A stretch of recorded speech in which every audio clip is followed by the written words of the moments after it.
When I got to film school, that was a perfect place for me to be exposed to a lot of different kinds of film. You've got to remember, in those days, there was no VHS, there was no DVD, and if you wanted to see a particular movie, it either had to come to some art house, you had to see it at 2 o'clock in the morning on television, or you could see it at film school. It was really through a lot of friends at USC, especially John Milius, who was a huge Kurosawa fan. He said, they're showing Seven Samurai, you've got to go see this, you've got to go see this. So I went in and saw Seven Samurai and was just completely blown away by it. It really had a huge influence on my life in terms of seeing something that brilliant and something that emotional and at the same time so exotic. I can remember in the 50s there was the beginning of an art house movement in the suburbs of New York, where I was raised on Long Island, and that's where I first saw many of the films, national cinema films coming from around the world, and it seemed at that time that there were three giants, Fellini, Kurosawa, and Bergman. And of course, with Kurosawa, the first films I remember seeing were the samurai pictures. But then in rapid order, there were so many other fabulous films. And it seemed to me that Kurosawa was a man who had made, many masterpieces as opposed to, one or two. I was very much enamored with visual cinema, which is what I'd been exposed to in San Francisco with the underground movement. So that was also what was being taught at USC at the time. And we studied a lot of very visual films. Kurosawa is a very, very visual director. That really struck me at the time.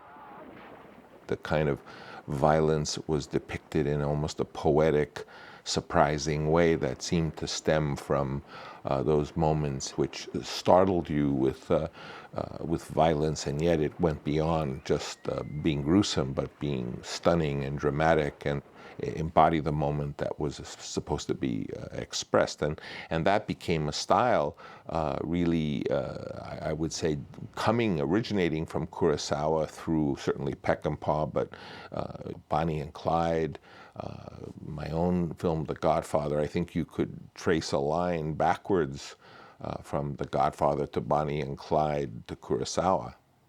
The great thing about Japanese cinema, it has a tendency to be a little more formal than other Western cinema, which means that the framing and everything gets to be a little bit more precise. And I happen to love Japanese art, so I like the purity and the cleanliness of the frame. I love that about Japanese cinema. It's a cultural artifact that comes out of the art form, the way they see things and the way they draw things. But Kurosawa was very good with that. Plus, he had the kind of Western influences. In talking to him, he was extremely influenced by John Ford. And that, having met John Ford and then met Kurosawa, John Ford was very enamored with Kurosawa. So, it's a great kind of thing to see the same kind of influences going on in that generation that are going on in my generation at that time, and now I see in the younger generation. I first met Akira Kurosawa in Tokyo at a time in his own career after a period of depression or inactivity that began with the incidents concerning Tora Tora Tora. He had been the director of the Japanese language sequences, and due to difficulties or disagreements, he left that film, was replaced, and ultimately, I understand, was in a period of sadness and depression, was unable to put together a personal film and was short on money. This time coincided with my own kind of emergence with films like The Godfather, and at a time when I was successful, and then my colleague George Lucas was very successful in the international cinema. I first met Kurosawa through Francis, and one Sunday, Francis had a get-together. The instant we met, we could carry on a complete conversation about making movies, because it's a funny thing, which is when you get two directors together, no matter where they're from, no matter what language they speak, they relate to each other completely. We know about shooting schedules, we know about lenses, we know about the problems of shooting, we know I'm going to shoot this on the beach, and oh my God, to get the horses onto the beach and the thing. You have a complete arena in which to talk and share stories, and we began to discuss what he was doing in film. He hadn't made a film in 5 years, and that was a tragedy to all of us that loved Kurosawa. I felt of him, well, that he was a great resource, that the more films he made, the more we got to learn about how to make films. And no matter what he did, whether they were successful, not successful, good or bad, we could always learn something from him. The notion was put forth that I believe if George Lucas, after his great success in Star Wars, and myself would present his film, that we could go to a film company, and with that package of George Lucas and Francis Coppola presenting a new film of Akira Kurosawa, that might swing getting the finance. And of course we were anxious to help.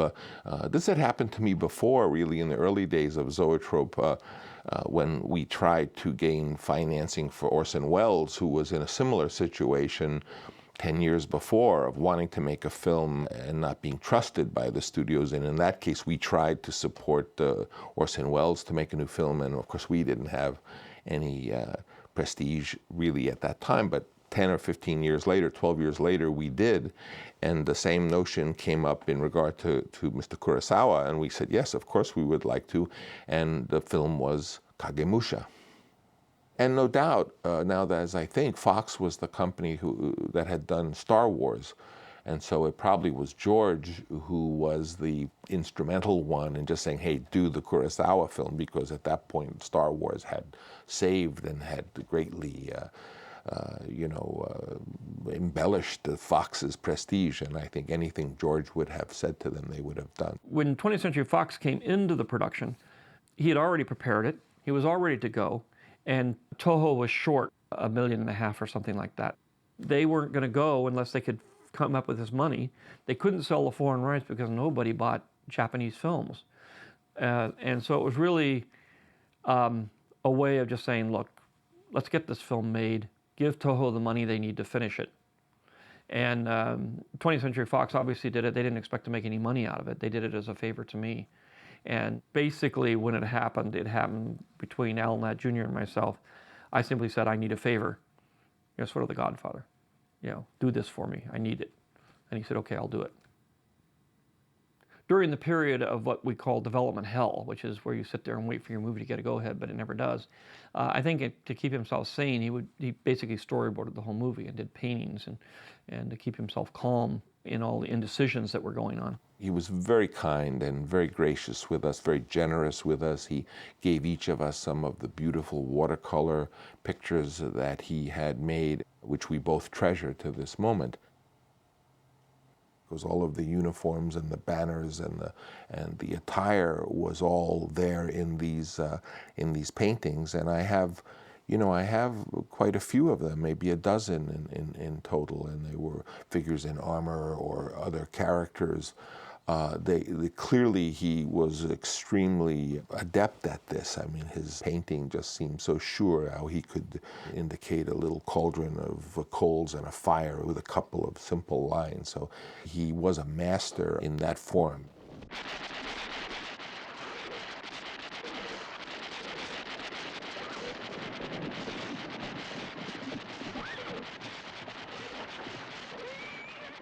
In those days, when we were going to serve as executive producer or in some way help Orson Welles make a film or any of these, to us, illustrious names, we didn't say, well, let's see the script. It was really not a matter of that. It was more, well, of course he should make another film. We always rushed to the theater when Kurosawa had a new film, but I was told that it was called Kagemusha and it was starring Katsu, who was famous for the Zatoichi series of The Blind Swordsman. The casting is always a big issue when making movies. It's really a very important part of the directing process. We weren't really asked our opinion on whether or not Katsu or Nakadai was going to play the part. Certainly Katsu at that time was a big name.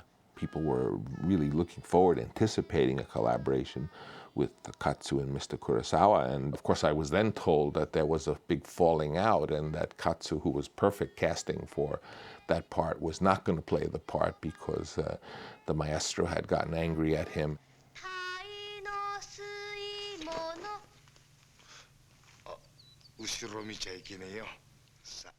And when you think of what the story is about, you pluck some guy and you put him in there, you want something really that he's going to do things that are really unpredictable, that belie the counterfeit he's supposed to portray. And that's what Katsu was. One of the elements of Katsu's personality was humor, a kind of Rabelaisian gusto. I mean, I think he was a figure of a great, I mean, you know the story of why he got fired, don't you? And he went to the rehearsal with a video camera, and when Kurosawa asked him, "What are you doing?" he says, "I'm making my film on my acting classes, and I'm going to shoot how you direct me." And Kurosawa says, "You can't do that." And he said, "Well, yes, I can." And it was just the madness of doing something so outrageous that Katsu would have made him really good in that role.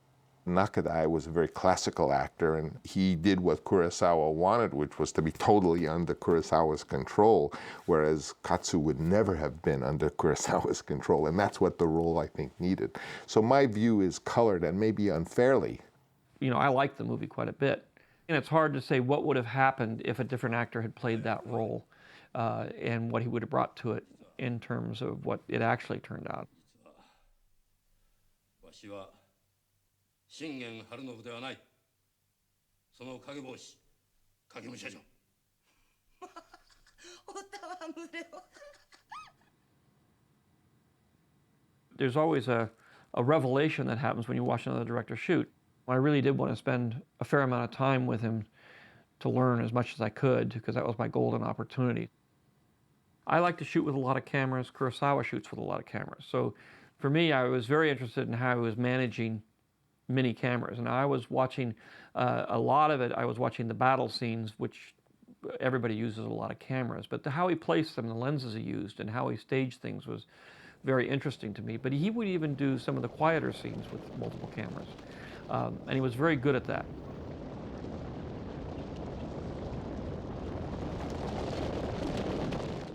He also, I discovered, you know, would shoot during the day, and then when he finished shooting, he would go and cut the film, which I couldn't even fathom doing. I mean, I'm so tired at the end of the day, I couldn't think about cutting. But here he was, 74 years old, and he was, you know, doing what I couldn't do at 40.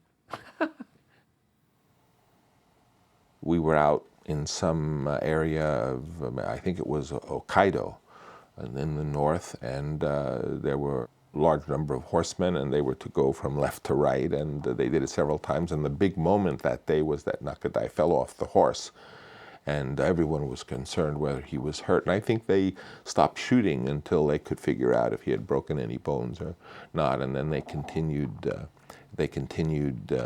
shoot some other things with the horsemen.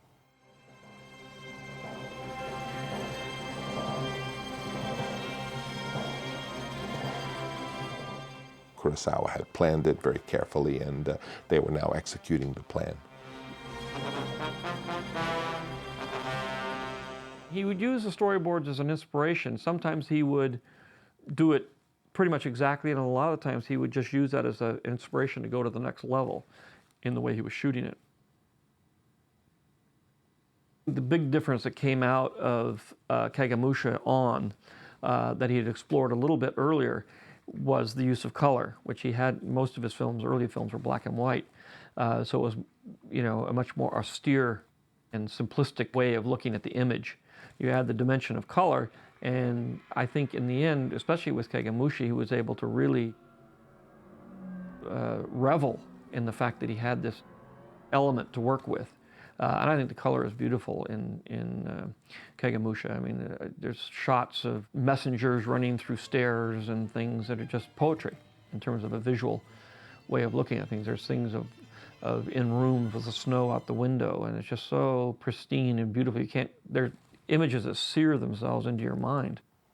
I think the staging was quite beautiful, and of course the handling of those scenes in court where the politics was going on with this figure, the color, the command of creating the world of that period. The strength of this film really has to do a lot with Kurosawa. He always has a great story to tell. That's the core of what these movies are all about. And it's usually a story that's very emotional and works no matter what culture you're from, even though it's steeped in a very esoteric period in Japanese history. You get this automatic connection between this bum, basically, thief, and the role he gets to play. And it's just a great story. All of his films have great stories to tell. He's able to tell them, I think a lot of it's visual. And I think it's important that you, as a filmmaker who has some power, help the younger filmmakers and the older filmmakers, because they both have things to teach you. Whereas America has this tradition of filmmakers embracing, I mean, Marty Scorsese embracing Paul Schrader or what have you.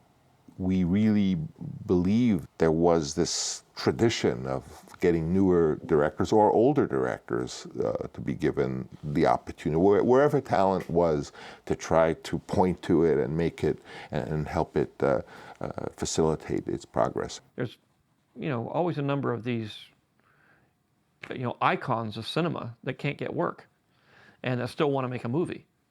And I think it's important to allow that to happen, because the system doesn't really accommodate that.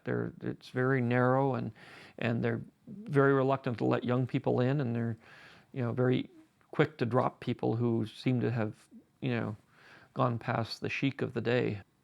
There's an interesting question when you think of like a truly great filmmaker, and certainly Kurosawa is one of the greatest. And the classic work so well in the case of Yojimbo Sanjuro, in the case of period samurai pictures, the Seven Samurai.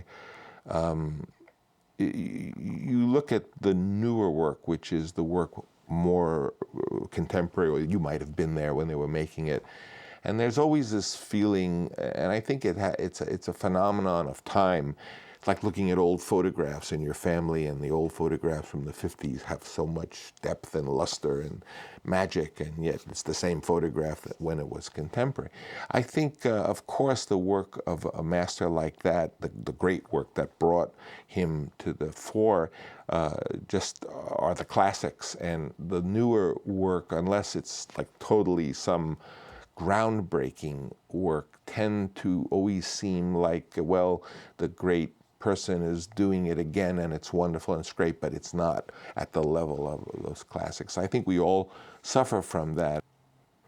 So I think when an artist such as Kurosawa goes back to a vernacular or a genre that he had made classics in earlier, it's always that big question is how many artists really can totally reinvent themselves in later life, the way Shakespeare did or the way Verdi did, and only a real handful of people totally reinvent what they were doing. And I think all artists want to reinvent themselves each moment of their contemporary life. Some can do it, very few can do it.